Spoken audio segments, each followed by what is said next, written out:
show you around is where everything is. So there's hand washing sinks throughout all of the kitchens. Of course, you want to use soap and water and clean your hands well. There's several of these 2-compartment sinks, and these are used for washing vegetables.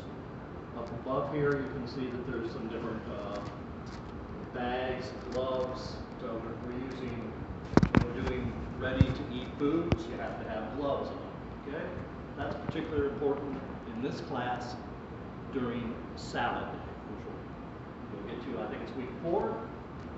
The first thing you see here is this is a salamander. A salamander is used for glazing foods, and it has 2 sections, a right one and a left one, and you just turn the gas on here, and the pilots will eventually light that for you. These are used for glazing foods. You can put a plate under there to heat it up, and mostly those used for glazing foods. This is a 6-burner range, gas ranges, with an oven underneath. You always want to make sure when you're in here, if you're going to be working at this station, that you check and make sure that everything's clean. If not, clean it off. Hopefully the class before the well. But with 6-burner range, you turn these on right in here. That's for the rear one. That's for the front one. Same over here. This is for the oven dial. So you turn that on to whatever temperature you want your oven to be. Each station, there will be 2 students at each station, and you will have a stainless steel table here, and there's a list of different equipment that should be under here. You see that it has a sandy bucket. We always want to have a sandy bucket with a towel in it. And you're going to be just working from this station over to here. Sometimes we will do group work, where I might put you with tables 1 and 2, and you will work together, depending on the recipes. Like today, we're actually doing baking in this class, so I'm going to have people working groups. I don't assign groups ahead of time because I never know if everybody's going to show up. And if everybody doesn't show up, then I just have to reassign groups anyhow. So that's why I don't assign. Over here, we have a grill. Gas grill that can be used for grilling foods, and you can change the angle of that by using this. I always like to have mine at an angle. You can see here where it's a little bit lighter colored, that's called a hot spot on a grill. You turn it on by turning these gas dials, and these are cleaned with a brush. There's one under here, but I'm sure I'll find one as we go through. This is a gas deep fat fryer. This is used for when we do deep frying foods in this class. Underneath here is where you adjust the temperature for the deep fat fryer. This is just used for cleaning it. I don't want you to ever touch this unless we're cleaning it at the end of the term. That actually drains the deep fat fryer so that you can clean it and filter the oil or put in new oil depending on how old the oil is. But as you can see, each station is going to have a 6-burner range, salamander.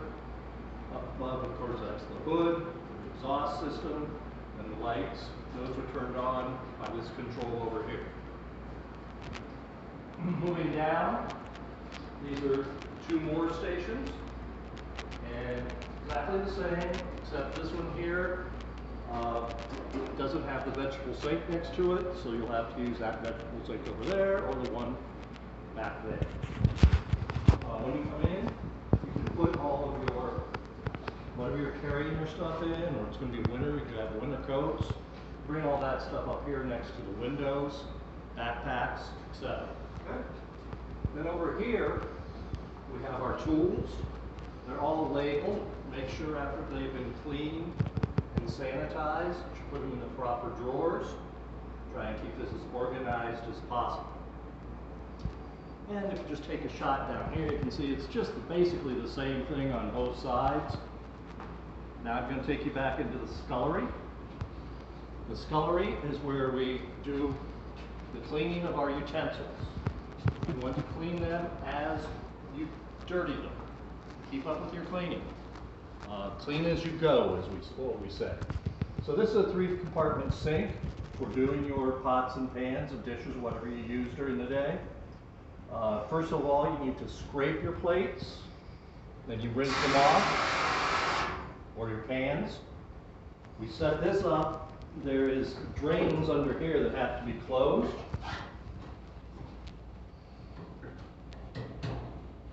And we just turn these on. That's your soap. This is your sanitizer. So you're going to fill those up about 3/4 of the way.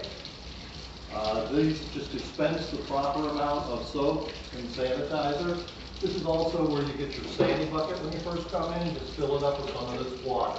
I'm not going to let them fill up all the way now. It's a little too early before class time. So over here you'll see just another one. That 3-compartment sink, they can both be used if there's not another class over there in the other kitchen. That's 324, this is 320. But if there's a class over there, 320 uses this sink and 324 uses that sink. As you can see, we have cutting boards. One thing I forgot about the sink. First you rinse, like I said, scrape, rinse, wash, rinse, and sanitize. Should stay in the sanitizer for at least 30 seconds. Then you put your, whatever you've just cleaned, say you just clean this lid, you put it on here to air dry. Everything needs to be air dried, cleaned, and sanitized, and air dried. So over here you'll see some more equipment that has been hung up to dry. This is called a spider. It's right here. This is a whisk. This is a ladle. This is a pastry brush. This is a skimmer. That's a paddle for a mixer, which we'll go through later. Up here you have your lids, roasting pans, a bunch of different sized hotel pans, saute pans down here. The saute pan has a sloped side. So anything, a pan like this with a sloped side is a saute pan. If it has straight sides, it's called a sautoir. These are used in steam tables a lot, and they come in various sizes, half pan, quarter pan, 6 pan, and so on. These are referred to as saucepans. Here we have for sifting flour. These are fine mesh strainers. All these fine strainers. This is a chinoise. Whoop! Chinoise, as you can see, it's got a very fine mesh. This is for making very smooth sauces. So when we get into sauces, we'll be using those. This is a china cap. Back here we have a bunch of different size measuring utensils, molding pans, flatware, and so on. Okay. Now let's go up to the middle. Hello.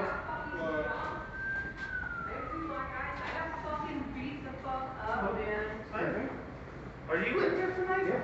Okay, so we're in this room over here. Yes, sir.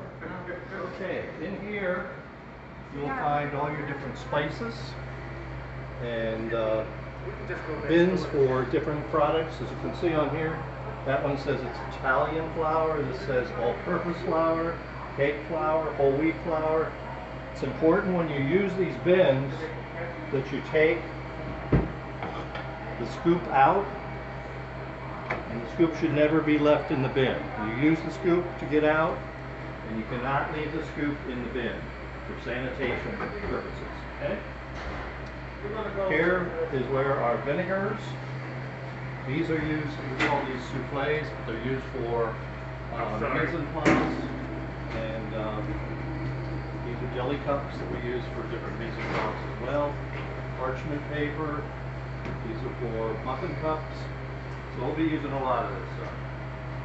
Over here, we have a food processor. We have a Vitamixer, which is like a large commercial blender. And down here we have mandolin, and I'll go over that more as when you get here. This is the walk-in refrigerator. As you can see, you'll have a cart in here that has all of your supplies for the day. Any dry stuff I usually have up by the chef's table. There's also some stock pots here, different dishes, an ice bin. And we have these for our compost. So these, we always leave 1 or 2 out in the classroom for compostable material. And right here is a reach-in freezer between the 2 kitchens.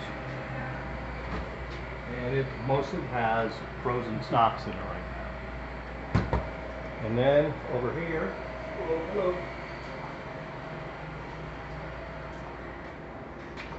we have also computer monitors where we will watch videos. We have another reach-in refrigerator and a reach-in freezer. This is just an introduction to the kitchen, and I'll go over it in more detail the first day of class, which will actually be week 3 of this term. I look forward to seeing you week 3, and have a good day.